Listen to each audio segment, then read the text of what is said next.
अभी थोड़ी देर पहले आप सभी को मैंने ब्रीफ किया और जो बताया गया कि आपको करना क्या है, कृपया उसका ध्यान दें। मन की बात मैराथन सेमिनार, नॉट आउट @100, 100 घंटे 100 वक्ता 100 सत्तर। हम 90 घंटे कंप्लीट कर चुके हैं और बहुत ही अच्छे तरीके से ये संपन्न हुआ। लगातार ये चीज जो चल रही है इसके श्रेयकर्ता डॉक्टर राघवेंद्र शर्मा जी हैं, जिनके मन में ये विचार आया था कुछ ही दिनों पहले, जिसको आप सभी के द्वारा साकार किया जा रहा है। कहते हैं माध्यम की जरूरत पड़ती है और वो माध्यम है आप सभी।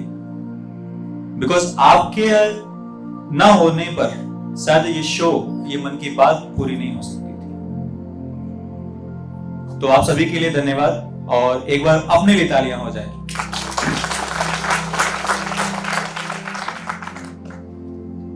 हमारे प्रधान आप सभी से मन की बात करना क्यों चाहते हैं, इस बात में भी दम है कि क्यों करना चाहते हैं और आप सभी क्यों करना चाहते हैं।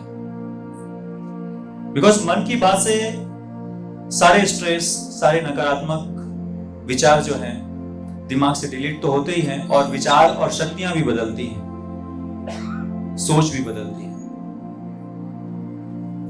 ये जो विकल्प आपके दिमाग में अभी अभी आया, इसका श्रेय हमारे प्रधानमंत्री नरेंद्र मोदी और हमारे मुख्य राघवेंद्र शर्मा जी को जाता है। तो अब मैं मुख्य वक्ता के रूप में यहाँ पर मंच पर बुलाना चाहूंगा श्री SP श्रीवास्तव जी को। उनके लिए जोरदार तालियां। हेल्थ ऑफिसर रहे हैं नगर निगम रतलाम उज्जैन।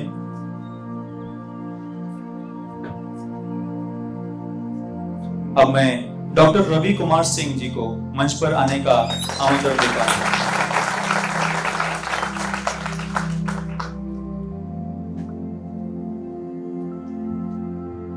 Dean RKDF Ravi Kumar Singh ji. तत्पश्चात doctor Ratnesh Jain ji, dean student welfare RKDF college.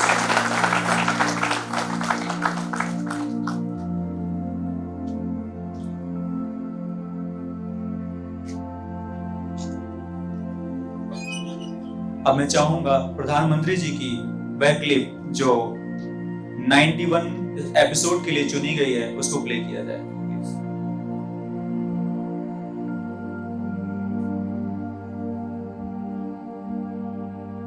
मेरे प्यारे देशवासियों, नमस्कार। मन की बात का ये 91वां एपिसोड है। हम लोगों ने पहले इतनी सारी बातें की है, अलग अलग विषयों पर अपनी बात साझा की है, लेकिन इस बार मन की बात बहुत खास है।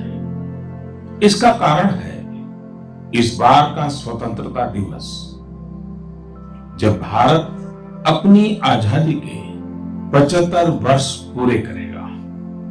हम सभी बहुत अद्भुत और ऐतिहासिक पल के गवाह बनने जा रहे हैं। ईश्वर ने यह हमें बहुत बड़ा सौभाग्य दिया है।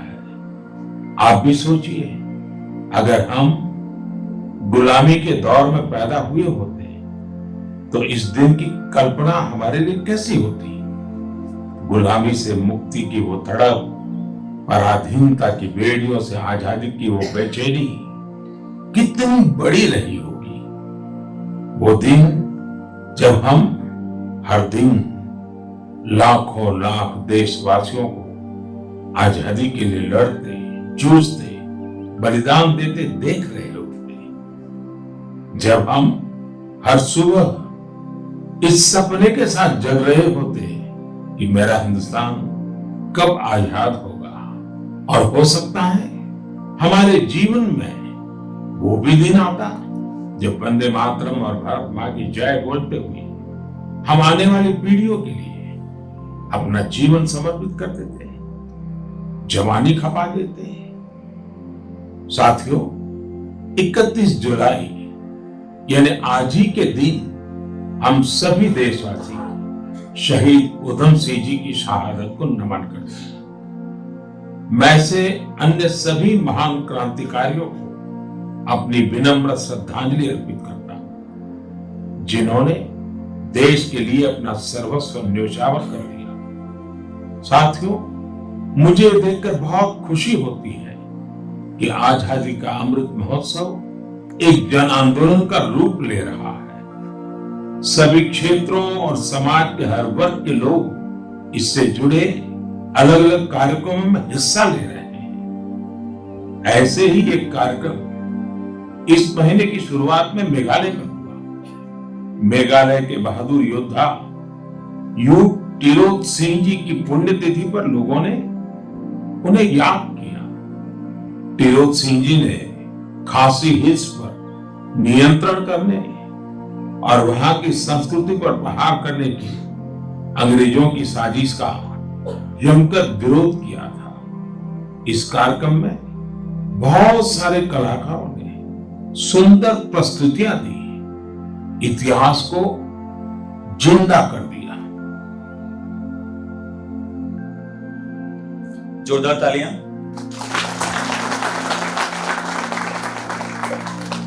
अब मैं आमंत्रित करूंगा मोहम्मद महराज, साजन कुमार, शशिकांत भारती, जो हमारे प्रमुख वक्ता और गेस्ट का स्वागत करेंगे बैच लगाकर। कृपया जल्दी मंच पर आकर स्वागत के लिए।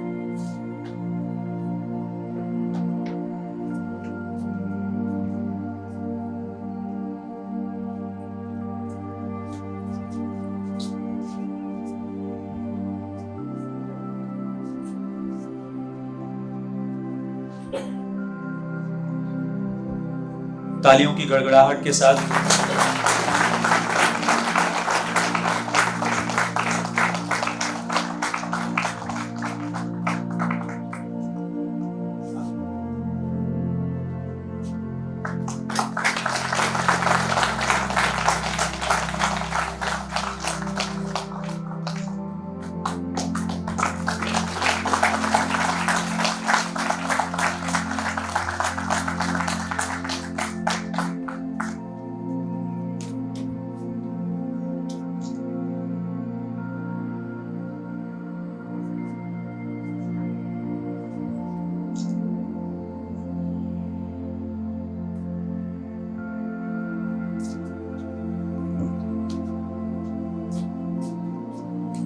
आप सभी का धन्यवाद।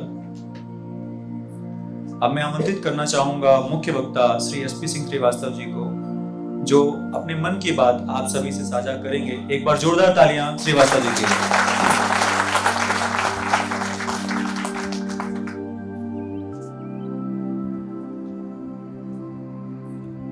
मां शारदे के चरणों में वंदन।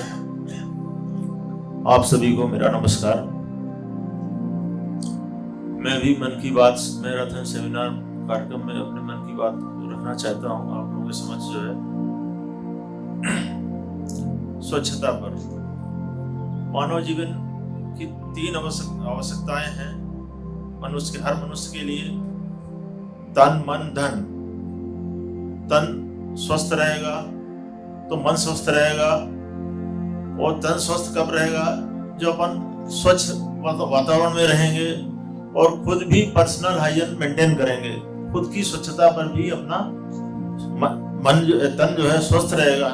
तो तन स्वस्थ रहेगा तो फिर मन भी स्वस्थ रहेगा, और मन स्वस्थ रहेगा तो अपन मेहनत करके धन भी कमा सकते हैं। इसलिए स्वच्छता का जो है इतना महत्वपूर्ण योगदान है कि अपने घर के अंदर, बाहर, आसपास, चारों तरफ सराउंडिंग्स, गांव, शहर, राष्ट्र, यदि अपना स्वच्छता का पूरा अच्छा वातावरण रहेगा तो राष्ट्र भी स्वस्थ रहेगा, अपना देश भी स्वस्थ रहेगा, गांव, शहर सब स्वस्थ रहेगा, अपन भी स्वस्थ रहेंगे। दूसरी बात, स्वच्छता, जहां स्वच्छता रहती है वहीं पर ईश्वर का भी वास होता है। लक्ष्मी भी वहीं आती है जहां स्वच्छता रहती है। बिना स्वच्छता के ईश्वर नहीं, जहां गंदगी रहेगी ईश्वर नहीं आएंगे।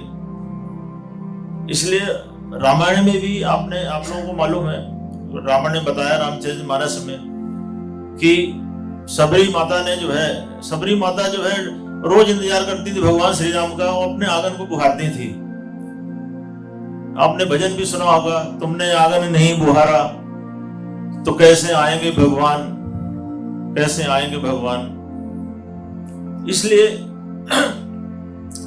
स्वच्छता से जो है लक्ष्मी की प्राप्ति भी होगी और अपन टेंशन डिप्रेशन में भी नहीं रहेंगे, अच्छा वातावरण रहेगा, स्वस्थ वातावरण रहेगा।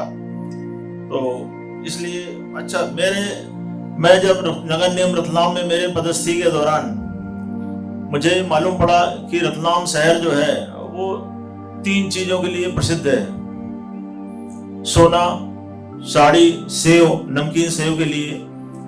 तो मैं उस समय हमारे आदरणीय अभी बैठे हैं बुरासी जी, हमारे आयुक्त महोदय थे उस समय, उनके मार्गदर्शन में मैंने जो है हमने एक यश और लिया स्वच्छता का। 3 यश थे, हमने एक चौथा यश नगर निगम रतलाम में रतलाम शहर के लिए जोड़ दिया जाए। चौथा यश जो है स्वच्छता हमने जोड़ा और आयुक्त महोदय के निर्देशन में, मार्गदर्शन में, जनप्रतिनिधियों, वरिष्ठ अधिकारियों एवं सभी के सहयोग से जो है अपन ने वहां एक छोटा सा प्रयास शुरू किया, स्वच्छता अभियान का शुरू किया जो है, और सभी शैक्षणिक संस्थाओं में भी जो है और कार्यशालाएं आयोजित की गई और वहां पर कई नुक्कड़ सभाएं भी आयोजित की।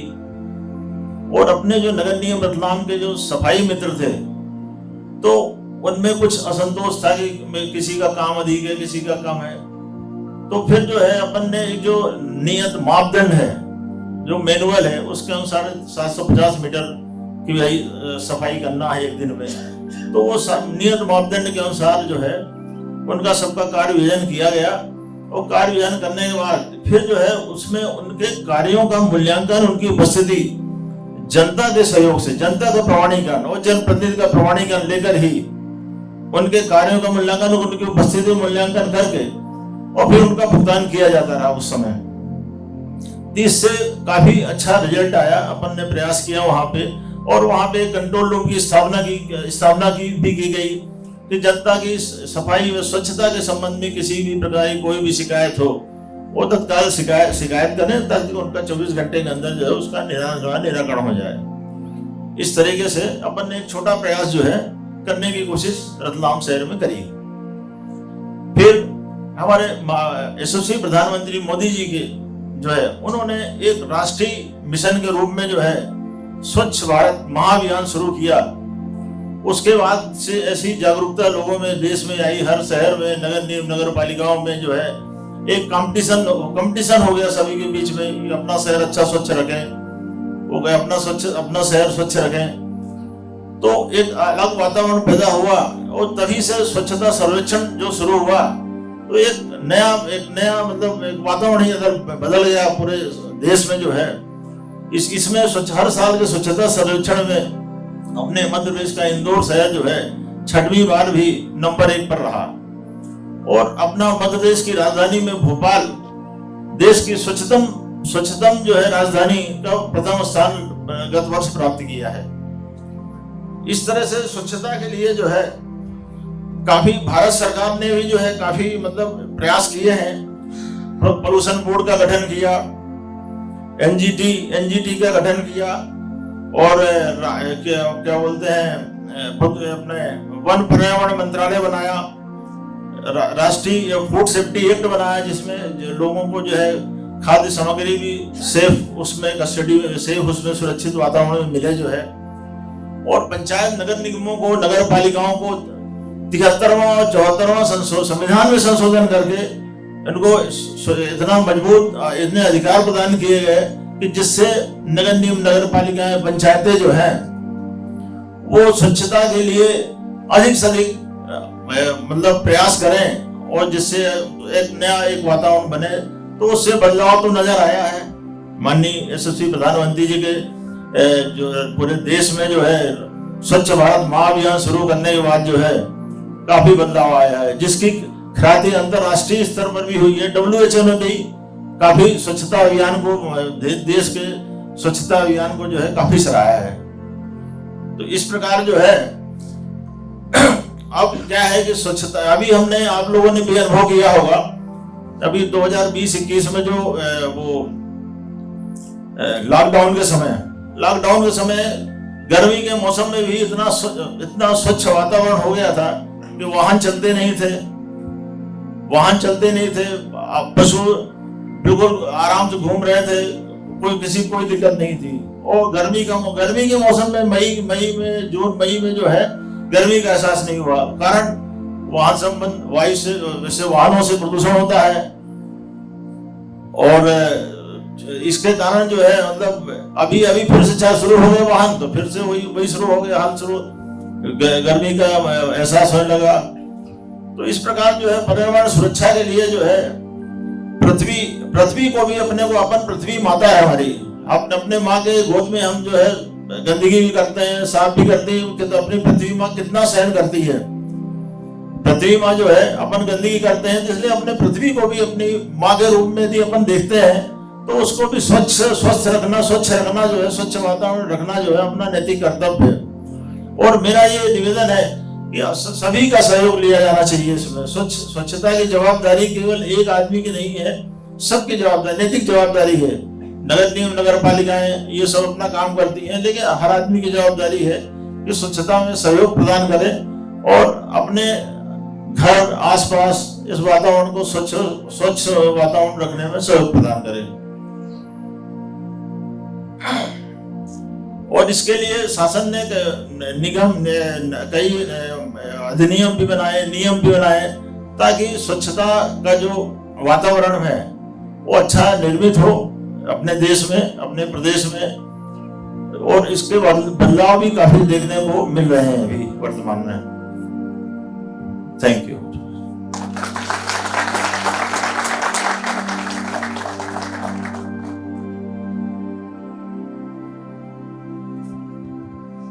आप सभी का धन्यवाद। अब मैं आमंत्रित करना चाहूंगा डॉक्टर रवि कुमार सिंह जी को कि वे अपना मंतव्य और मन की बात आपसे साझा करें। बहुत बहुत तालियां उनके लिए।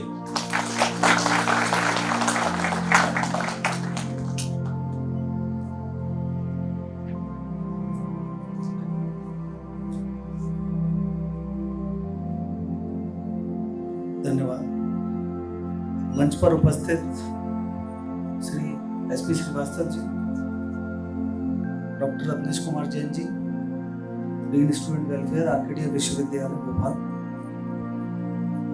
हमारे इस कार्यक्रम के संयोजक, संचालक और मेरे समक्ष बैठे सभी भोपाल वासियों को मेरा प्रणाम। सबसे पहले मैं इस कार्यक्रम के जो ऑर्गेनाइजर है उनको धन्यवाद ज्ञापित करना चाहता हूं, जिन्होंने मुझे ये अवसर दिया कि मैं आप लोगों के सामने अपनी बात रख सकूं। तो thank you very much to the organizers of this program. साथियों, आज मैं मन की बात के 91 या 91 एपिसोड के अंतर्गत हमारे माननीय प्रधानमंत्री जी की ओर से जो व्याख्यान हुआ है उसके बारे में कुछ प्रमुख बिंदु आप लोगों से शेयर करूंगा, आप लोगों को बताऊंगा। इस एपिसोड में मन की बात बहुत ही खास थी क्योंकि इसका कारण है हमारा स्वतंत्रता दिवस। 15 अगस्त 2022 को भारत अपनी आजादी के 75 वर्ष पूर्ण कर चुका था। यह हम सभी के लिए एक बहुत बड़ा ऐतिहासिक पल था क्योंकि हमारे देश को 75 वर्ष पूरे हो गए थे आजाद हुए।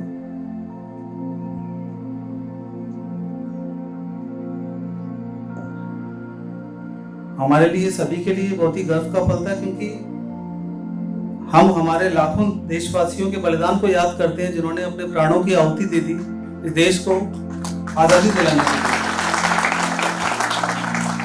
मन की बात का यह एपिसोड 31 जुलाई 2022 को टेलीकास्ट हुआ था।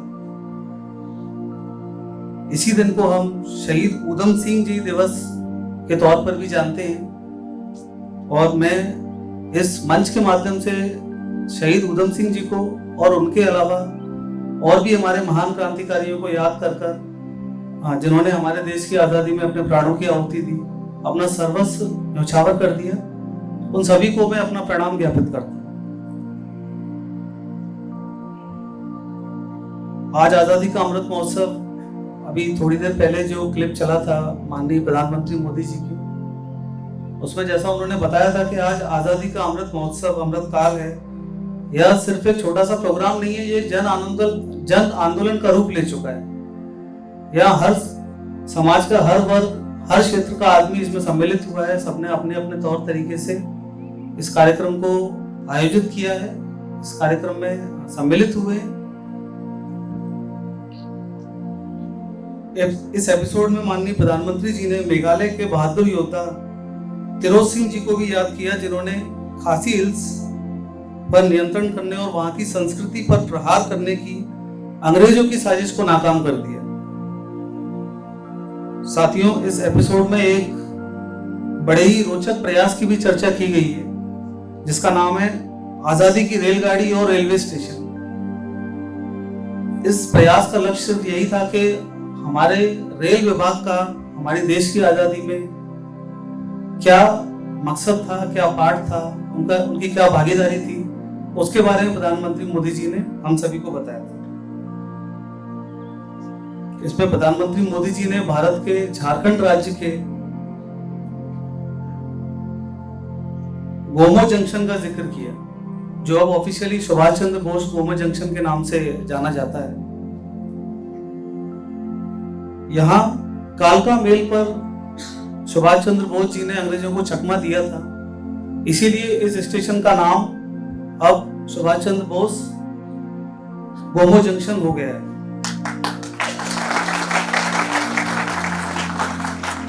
इसी एपिसोड में गोमो जंक्शन के अलावा लखनऊ के पास के काकोरी रेलवे स्टेशन का भी जिक्र किया गया, जो कि हमारे राम प्रसाद बिस्मिल जी और अशफाक उल्लाह खान जी के लिए याद किया जाता है। वहां दोनों हमारे महान क्रांतिकारियों ने अंग्रेजों की ट्रेन से लूट की थी और अंग्रेजों को ये बता दिया था कि वो कितने बहादुर हैं, कितने साहसी हैं। साथियों, यह लिस्ट काफी लंबी है। हमारे देश के 24 राज्यों में 75 ऐसे रेलवे स्टेशन हैं, जो कि जिनका आजादी में बहुत बड़ा योगदान रहा है। अब उन सारे स्टेशन को सजाया जा रहा है, उन सारे स्टेशन को अच्छा बनाया जा रहा है। प्रधानमंत्री मोदी जी ने ये अपील भी की थी अपने इस एपिसोड में कि हम अपने बच्चों को लेकर जाएं, अपने स्कूल के बच्चों को, अध्यापकों को लेकर जाएं, अध्यापिकाओं को लेकर जाएं, उनको इन सारे स्टेशन का महत्व समझाएं, आजादी के अंदर इनका क्या योगदान था, क्या भागीदारी थी इन सारे रेलवे स्टेशन।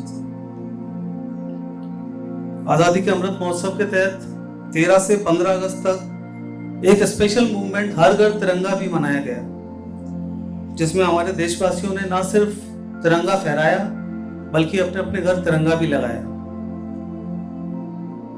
इसके अलावा हमारे देशवासियों ने अपने सोशल मीडिया अकाउंट पर भी अपनी प्रोफाइल में तिरंगा लगाया। जैसा कि प्रधानमंत्री मोदी जी बोलते हैं कि तिरंगा हमें जोड़ता है, हमारे अंदर देश के प्रति सम्मान का भाव पैदा करता है।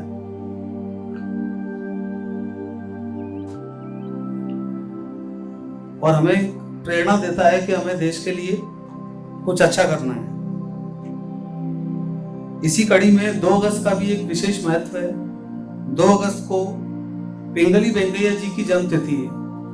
पिंगली वेंकैया जी ने हमारे तिरंगे का डिजाइन फाइनल किया था। उनका भी बहुत बड़ा योगदान है हमारे देश के अंदर। हमारे तिरंगे के डिजाइन को फाइनल इन्होंने ही किया था। हमारी महान क्रांतिकारी मैडम कामा को भी याद किया था हमारे प्रधानमंत्री मोदी जी ने, जिन्होंने कि तिरंगे को एक आकार दिया। साथियों, इस एपिसोड में कोरोना के खिलाफ भी हम सभी देशवासियों की लड़ाई का भी जिक्र किया गया। होलिस्टिक हेल्थ केयर का क्या महत्व है, ये प्रधानमंत्री मोदी जी ने हम सभी को बताया। उस समय जब पूरी दुनिया कोरोना से लड़ रही थी, तब हमारी भारतीय पारंपरिक पद्धतियां बहुत उपयोगी साबित हो रही थी। आयुष एक्सपोर्ट हमारा लगातार बढ़ रहा था और नए नए स्टार्टअप आयुष के अंदर भी स्टार्ट हो गए थे, जो पहले नहीं हुआ करते थे। विभिन्न प्रकार के औषधीय पौधे और जड़ी बूटियों का ज्ञान हमारे देश को संपूर्ण जगत में, संपूर्ण विश्व में एक अलग स्थान प्रदान करता है।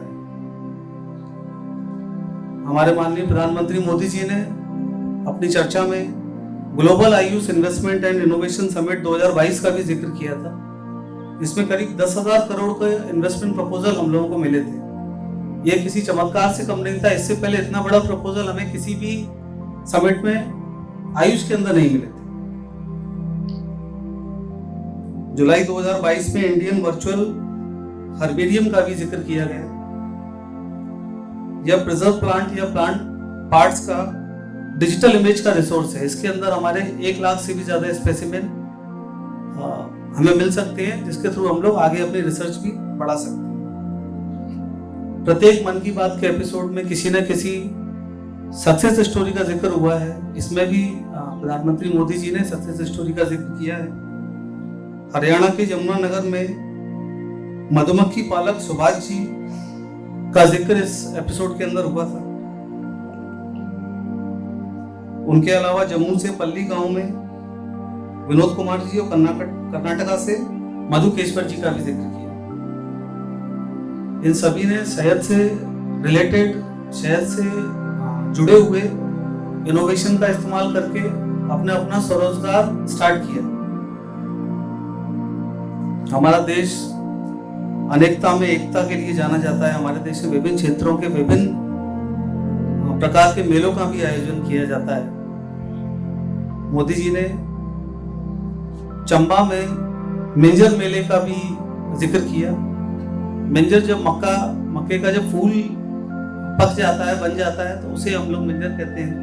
उसको सेलिब्रेट करने के लिए मिंजर मेला लगाया जाता है चंबा के अंदर। और भी कई तरह के मेले हैं जिनका जिक्र इस एपिसोड में प्रधानमंत्री मोदी जी ने किया था। इसी एपिसोड में माननीय प्रधानमंत्री मोदी जी ने 10वीं और 12वीं के छात्रों के परीक्षा परिणाम के बारे में भी चर्चा की थी। 2 साल तक महामारी के चलते जो विद्यार्थी, जो छात्र छात्राएं पढ़ाई लिखाई में कंटिन्यू नहीं कर पाए या जिनकी पढ़ाई लिखाई में व्यवधान हुआ, उस व्यवधान के बावजूद हमारे छात्र छात्राओं ने कठिन परिश्रम और लगन के साथ अच्छा परिणाम अर्जित किया। उन सभी छात्रों को प्रधानमंत्री मोदी जी ने बधाई दी और उनके उज्जवल भविष्य की कामना की। साथियों, इस बात से मुझे एक अपने विश्वविद्यालय की बात याद आ गई है। जब कोरोना काल में जब आरकेडी विश्वविद्यालय में क्लासेस लगाना काफी मुश्किल हो रहा था, पूरे संपूर्ण विश्व में ये समस्या आ रही थी कि हम लोग क्लास किस तरह से लगाएंगे। तब आरकेडी विश्वविद्यालय ने ऑनलाइन क्लासेस स्टार्ट किया, जैसा बाकी लोगों ने भी किया।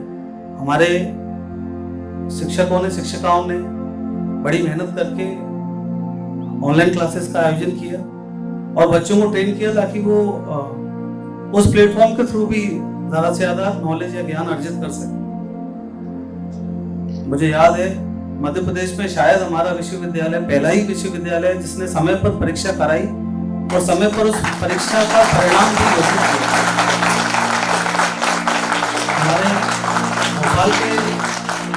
हमारे भोपाल के जो सबसे अच्छे संस्थान है, उन्होंने भी हमारे विश्वविद्यालय से आकर पूछा कि आप लोगों ने इतनी जल्दी परीक्षा भी करवाई है और परिणाम भी दिया है, बच्चों को रोजगार का अवसर भी मिला समय पर। ये भी किसी चमत्कार से कम नहीं था। मुझे कोरोना से ये बात याद आई कि हमारे विश्वविद्यालय ने ये जो उस टाइम पर पूरे मध्य प्रदेश, पूरे राज्य के लिए जो एक एग्जाम्पल स्थापित किया, मैं उसके लिए बहुत ही गौरवान्वित महसूस करता हूँ। मुझे बहुत गर्व महसूस होता है हमारी यूनिवर्सिटी ने वो पहली बार ऐसा कुछ किया है प्रदेश के अंदर, बाकी किसी भी संस्थान ने नहीं किया। साथियों, आजादी के अमृत महोत्सव में हो रहे इन सारे आयोजनों का सबसे बड़ा संदेश यही है कि हम सभी देशवासी अपने कर्तव्य का पूरी निष्ठा से पालन करें, तभी हम उन अनगिनत स्वतंत्रता सेनानियों का सपना पूरा कर पाएंगे, उनके सपनों का भारत बना पाएंगे। जो सपना उन्होंने देखा था, जिसके लिए उन्होंने अपने प्राणों की आहुति दी, उन भारतीयों का, उन स्वतंत्रता सेनानियों का सपना हम तभी पूरा कर पाएंगे। इसीलिए हमारे अगले 25 साल अमृत काल के जो 25 साल हैं, वो वास्तविकता में हम देशवासियों के लिए कर्तव्यकाल है। हम सभी को एक कर्तव्य लेना चाहिए कि जो हमारे माननीय प्रधानमंत्री मोदी जी ने जो सपना देखा है, जो 2047 में प्रधानमंत्री मोदी जी चाहते हैं कि हमारा देश विश्व गुरु बने, तो हमें उसके लिए कर्तव्य लेना होगा, संकल्प लेना होगा। जो सपना उन्होंने देखा उसे हम लोग अपनी मेहनत से, लगन से पूरा कर पाए। देश को आज़ाद कराने हमारे वीर सेनानी हमें ये जिम्मेदारी देकर गए हैं और हमें इस जिम्मेदारी को पूरी तरह से निभाना है। इन्हीं शब्दों के साथ मैं अपनी वाणी को विराम देता हूँ। जय हिंद, जय भारत।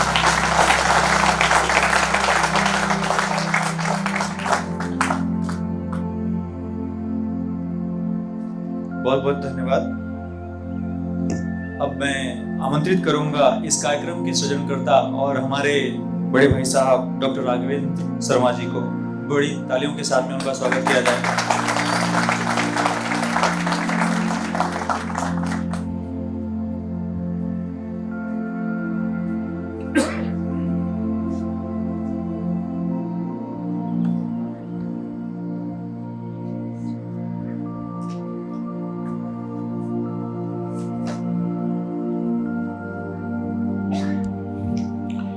इतना कठिन काम आप कैसे कर पाते हो? 3 बजने वाले हैं। बोलते हैं कि कौन धनुर जाग रहा है जब भुवन चार जब सोते हैं। कौन ऐसा आदमी है जो रात भर जागता है?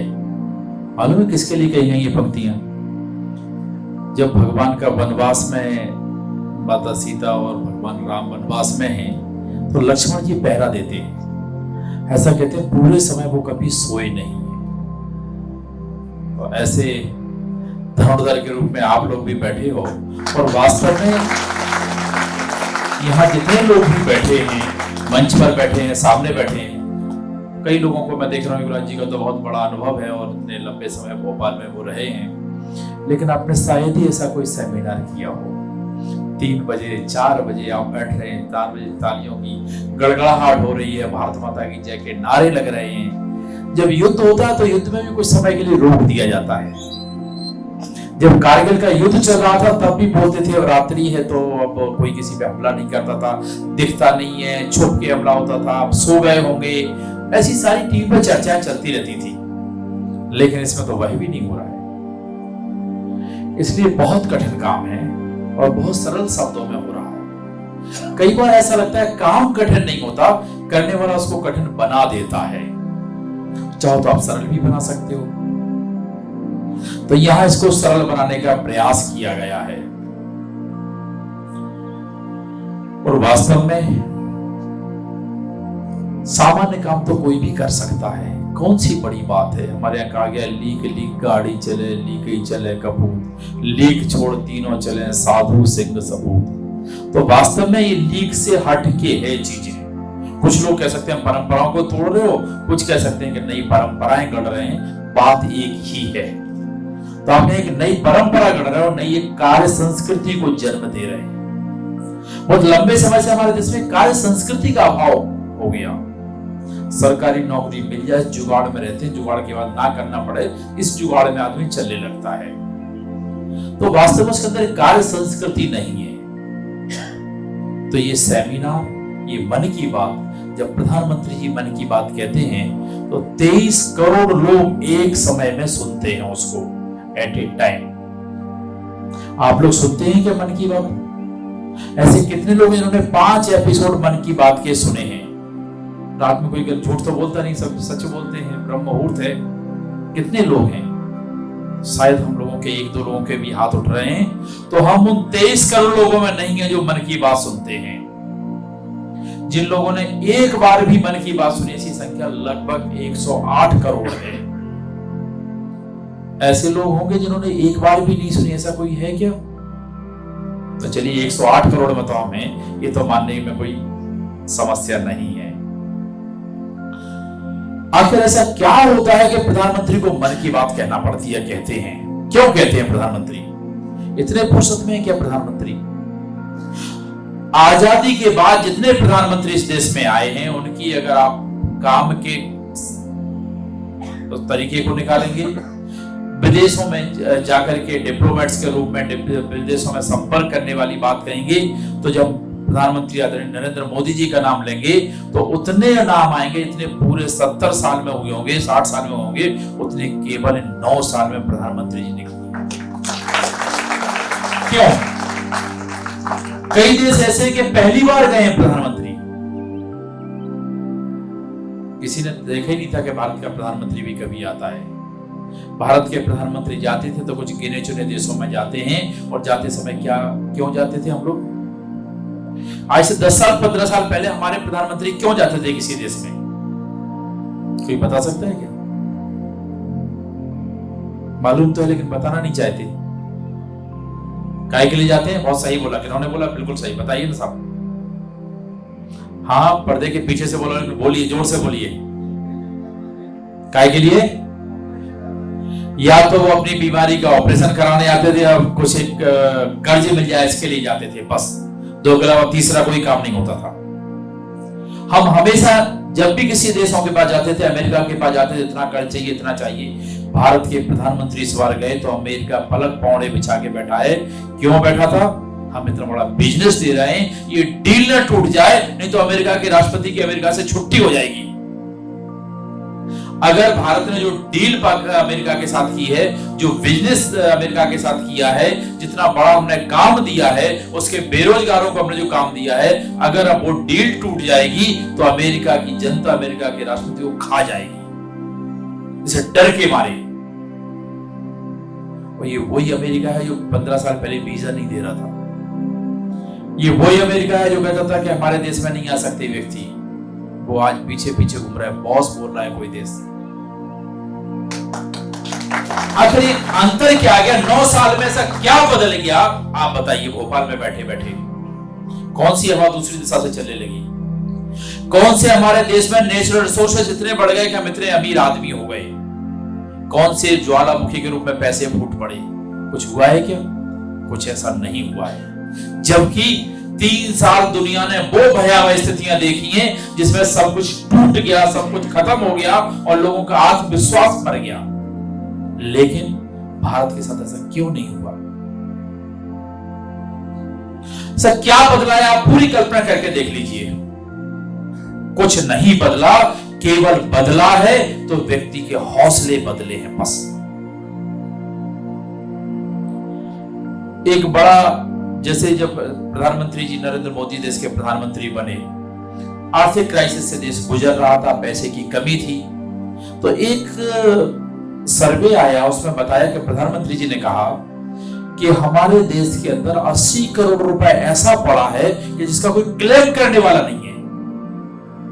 पैसा जमा है, जिस आदमी के नाम से जमा था वो आदमी इस दुनिया में नहीं है, वो उसने अपना नॉमिनी नहीं बनाया, और किसी को पैसा कौन निकालेगा? तो 80 करोड़ रुपए तो इसीलिए पड़ा हुआ था आरबीआई के पास के साथ कोई दावा करने वाला नहीं है। लेकिन 80 करोड़ ने देश को आगे चला दिया।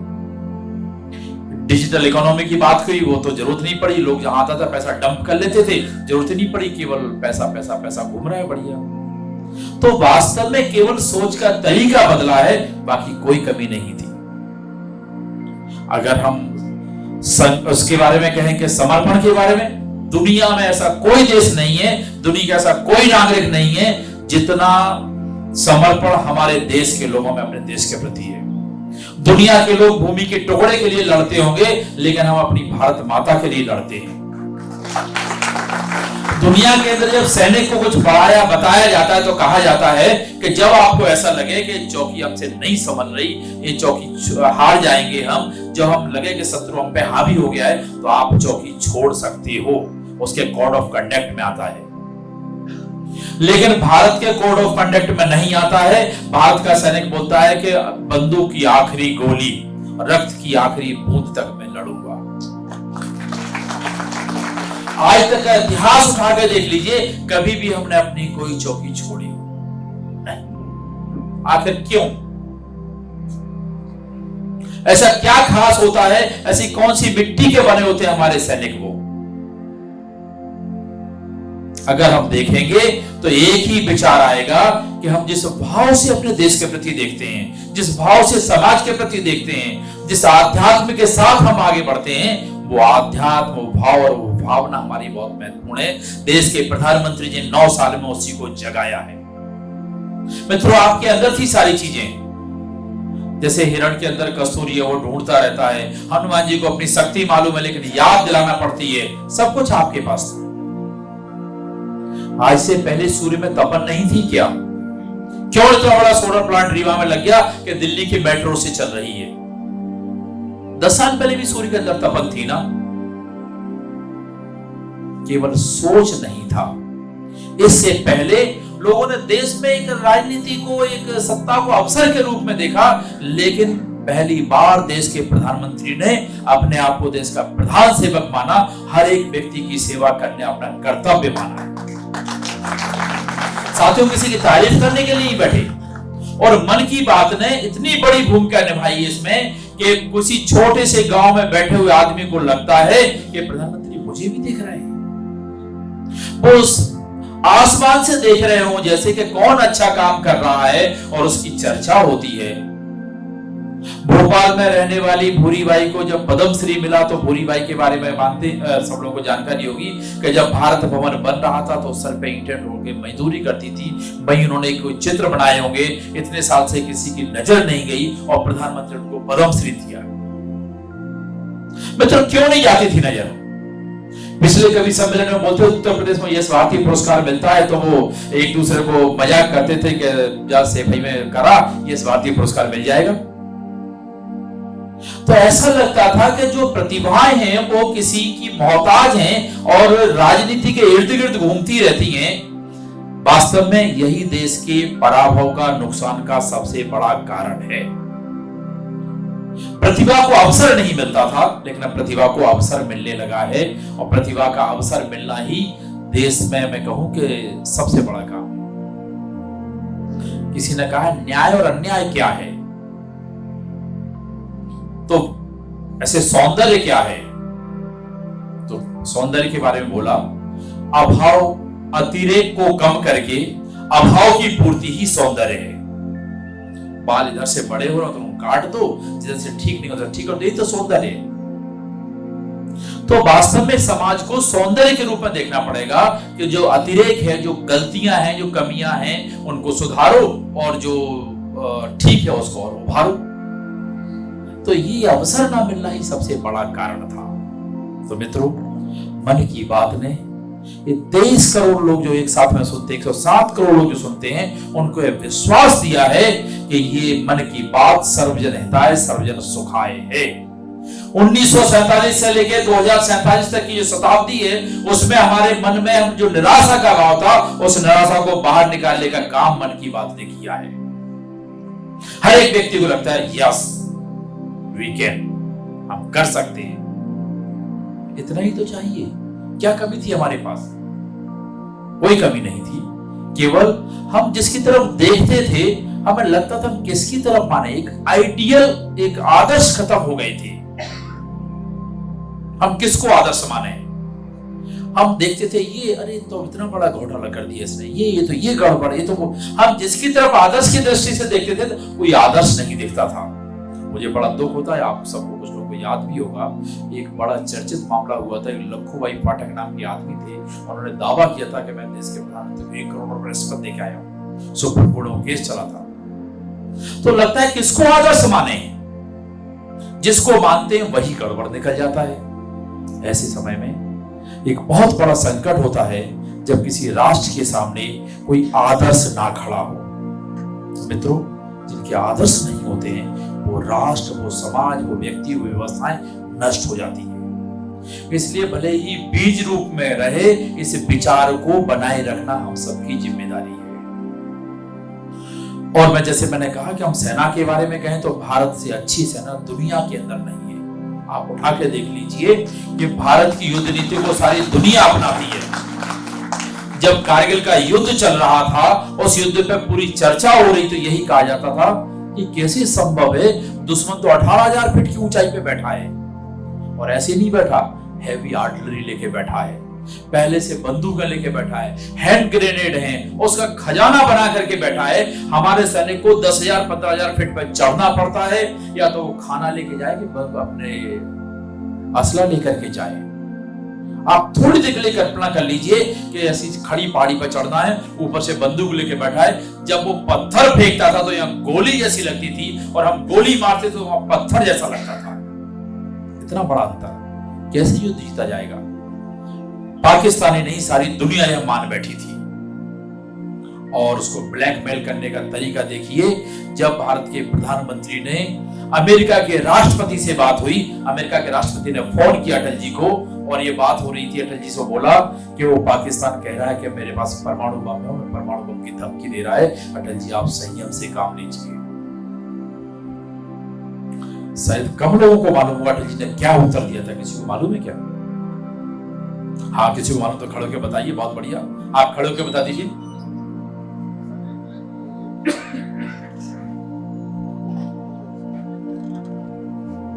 जोर से बोलिए, खड़े होकर बोलिए। हाँ, खड़े होकर बोलिए।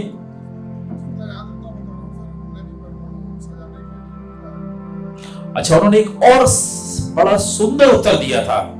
उन्होंने कहा कि ये ट्रंप क्यों बोल रहे थे? ट्रंप वास्तव में उनको डराने के लिए बोल रहे थे। ट्रंप पाकिस्तान की बात, उस समय ट्रंप नहीं थे, जो भी होंगे माफ करना, अमेरिका का राष्ट्रपति पाकिस्तान की भाषा बोल रहा था। उन्होंने कहा, क्लिंटन थे क्या? क्लिंटन साहब, मैं मान लूंगा कि मेरे भारत का 40% हिस्सा चला गया, लेकिन आप भी मान लीजिए कि दुनिया के नक्शे पे कल पाकिस्तान नहीं रहेगा। मगर कल से आप मान लीजिए दुनिया के नक्शे से देश कम हो गया है। भारत को धमकी देने की हिम्मत ना करे वो।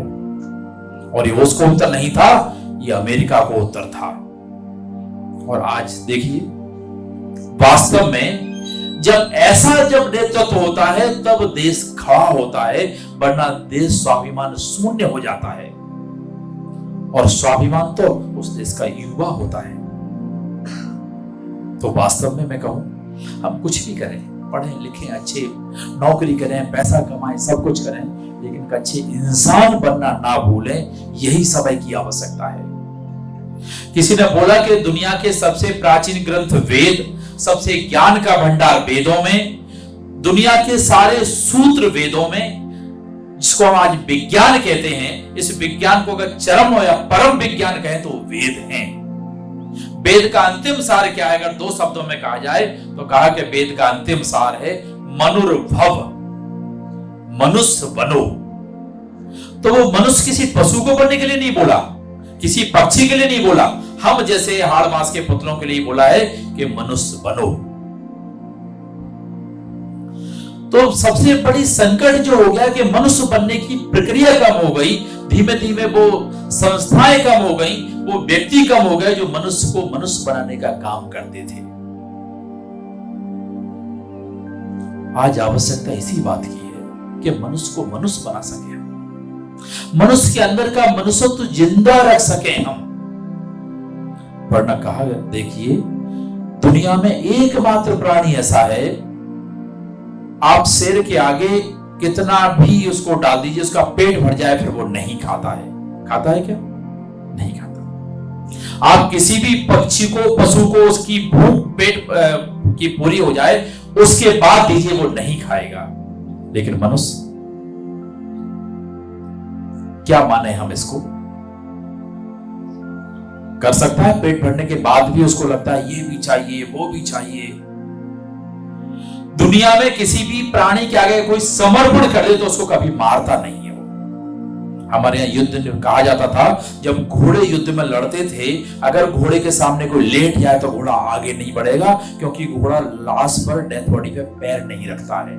ये घोड़े का धर्म है, घोड़े का रिलीजन नहीं है, घोड़े का धर्म है ये। आज भी आप देखिए, एक और बड़ी परिभाषा दी है कि दुनिया में 2 तरह के प्राणी बने, एक शाकाहारी और एक मांसाहारी। दोनों में बेसिक डिफरेंस क्या है? क्या अंतर है? कोई बता सकता है क्या? कौन से शाकाहारी होते हैं, कौन से मांसाहारी होते हैं, कैसे पता चलेगा? खाना खाते तो ग्रीन और रेड उस पर निशान बनाए थे, समझ में आता है ग्रीन है सब शाकाहारी है, रेड लगा है मांसाहारी है। एक ही उसकी है कि जो प्राणी खींच के, सरूट बोलते ना ऐसे, सक करके पानी पीता है, वो सभी शाकाहारी होते हैं। जो प्राणी जीव से यों करके पानी पीते हैं वो सभी मांसाहारी होते हैं। प्रकृति ने केवल 2 तरह से बनाया है। आप समझ लेना आप क्या हैं, ईश्वर ने आपको क्या बनाया है। इसके अलावा कोई तीसरी परिभाषा नहीं है शाकाहार और मांसाहार की। आप किसी भी देखिए, गाय कभी भी जीभ से ऐसे पानी नहीं पीती, लेकिन वही कुत्ता पीता है इसी तरह से। दोनों के तरीके एक ही हैं, लेकिन उसको बताएगा तुम मांसाहारी तुम शाकाहारी, यहीं से पता चल जाएगा। तो ये छोटी छोटी चीजें जो हमारे शास्त्रों में दी हैं, जो हमारी व्यवस्थाओं में दी हैं, यह धीमे धीमे कम हो गई। और यह कम होने की वजह से 2-3 मिनट का समय और है, मैं 2-3 मिनट का समय लेकर के, क्योंकि हमें पूरा 3 बजे से एपिसोड को खत्म करना है और हम ना 2 मिनट आगे करते हैं ना पीछे करते हैं, क्योंकि जो Guinness book of world record की टीम है वो बाकायदा हमको ऑब्जर्व करती है, इसलिए हम 3-4 मिनट का समय मैं और लूंगा। तो मैं जो कह रहा था कि वास्तव में वो व्यवस्थाएं खत्म हो गई हैं। आप सब लोग घरों में देखते होंगे, धीमे धीमे जो दादी नानी की कहानी में सुनाया जाता था, बच्चों को सिखाया था, वो खत्म हुई चीजें। अब क्या हो गया, घर घर की कहानी में लोग अपनी कहानी ढूंढ रहे हैं। एक टीवी में सीरियल आता है ना, घर घर की कहानी, देखा है किसी ने? आप घर में जाते होंगे तो महिलाएं वही देखते हुए मिलती होंगी घर में। और किसी ने बोला वो घर घर की कहानी एकता कपूर की ऐसी है जिसने घर की एकता को कपूर की तरह उड़ा दिया हो। अगर आपने कभी देखा हो तो यही होता है उसमें। तो हमारी सबसे बड़ी आवश्यकता है संस्कारों की। हमने कहां खोए, कहां ढूंढ रहे हैं। एक मुस्लिम परंपरा में एक सूफी परंपरा होती है, अगर किसी को मालूम हो सूफी परंपरा के बारे में। सूफी बड़ा अच्छा अंदाजा होता है, बड़े गाना भक्ति और इस तरह का होता है। एक सूफी परंपरा में एक संत हुई, उनका नाम था राबिया। राबिया का मुस्लिम सूफी परंपरा में बहुत सम्मान था। एक दिन राबिया अपने घर के बाहर खड़े होकर के कुछ ढूंढ रही थी। लोग आए, बोले क्या हो गया राबिया? तो राबिया ने बोला मेरी सुई खो गई। अरे राबिया की सुई खो गई? पूरा मोहल्ला के ढूंढने लगा। अब सुई खो गई, घर के बाहर कैसे मिले तो नहीं समझ में आ रहा था। लोग कुछ छानने की बोल आए, से हर पूरी रेत को छान मारा, लेकिन राबिया की सुई नहीं मिल रही। तो एक ने, कोई बुजुर्ग व्यक्ति आया, उसने कहा राबिया तुम्हारी सुई यहीं खोई थी क्या? बोली नहीं, तो मेरी सुई तो वहां खोई थी। अरे तुम्हारी सुई वहां खोई थी, तुम यहाँ सबको परेशान कर रहे हो, क्या है ये? बोले तुम भी तो यही कर रहे हो। क्या कर रहे हैं? तुमने संस्कारों को कहां खोया और कहां ढूंढ रहे हो? संस्कारों को दादी नानी की कहानी में खोया है और घर घर की कहानी में ढूंढने जा रहे हो। अगर हमें ये भान नहीं रहा तो हम समाज को क्या दिशा देंगे? तो मित्रों, ये मन की बात का कार्यक्रम वास्तव में आपकी इसी भावना को जगाने का काम है। अगर चाहते तो इसको दिन के 12 बजे भी कर सकते थे, 5 की जगह 10 दिन चलाते, दिन में चलाते, रात में चलाने की क्या जरूरत है? लेकिन नहीं, आपको भी याद नहीं रहता, आपको भी इसका एहसास नहीं होता। और मुझे लगता है जो संस्कार देना चाहते हैं वो भी शायद उससे नहीं होता। प्रधानमंत्री चाहते 5 साल की बात एक ही दिन में कर डालते, घोषणा तो करना है, क्या फर्क पड़ रहा है? लेकिन नहीं। कैबिनेट के बाद सर्वाधिक समय अगर प्रधानमंत्री ने किसी को दिया तो मन की बात को दिया है। कैबिनेट की बैठक कभी छूट भी जाती है, इस मंगलवार को नहीं होती, अगले मंगलवार को होगी, लेकिन पिछले 9 साल में मन की बात का क्रम नहीं बदला। क्यों? क्योंकि मन की बात तो प्रधानमंत्री जी के मन की बात नहीं है, वो 140 करोड़ देशवासियों की मन की बात है। इसलिए हमने तय किया कि जिसमें 140 करोड़ देशवासियों का मन, इच्छा, तपस्या, साधना लगी हो, उसको कुछ ना कुछ साधना के रूप में ही करना चाहिए। इसलिए 100 घंटे का हमने तय किया। और आप जब भी 92 हो गए, हाँ 91 कंप्लीट होने जा रहा है और 92 घंटे में हम लोग प्रवेश कर रहे हैं। इसलिए मैं आप सबसे निवेदन करता हूं कि अपने स्थान पर खड़े हो जाइए और अपना संकल्प लीजिए, और वो संकल्प होगा जो विकल्प रहित है। ठीक है, पहले संकल्प, अच्छा ठीक है, अच्छा हाँ, वो संकल्प आप हाथ नीचे कर लीजिए। एक कहा गया है कि सबको, जो हमारे वक्तागण हैं उनको हमें एक जो पुस्तक देना है वो देने के बाद हम लोग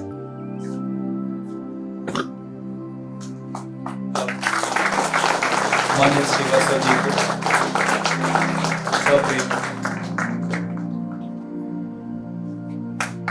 मोदी एट 22 पेजेस।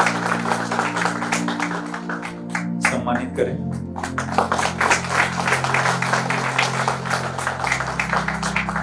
बहुत बहुत धन्यवाद। संकल्प हो जिसमें विकल्प ना हो। अगर विकल्प हो तो संकल्प ना हो। आप तय कर लीजिए कि अगर विकल्प मन में तलाशना तो संकल्प मत लेना, संकल्प लेना तो विकल्प मत तलाशना। अपना दायां हाथ सीधा कर लीजिए। मैं संकल्प लेता हूं कि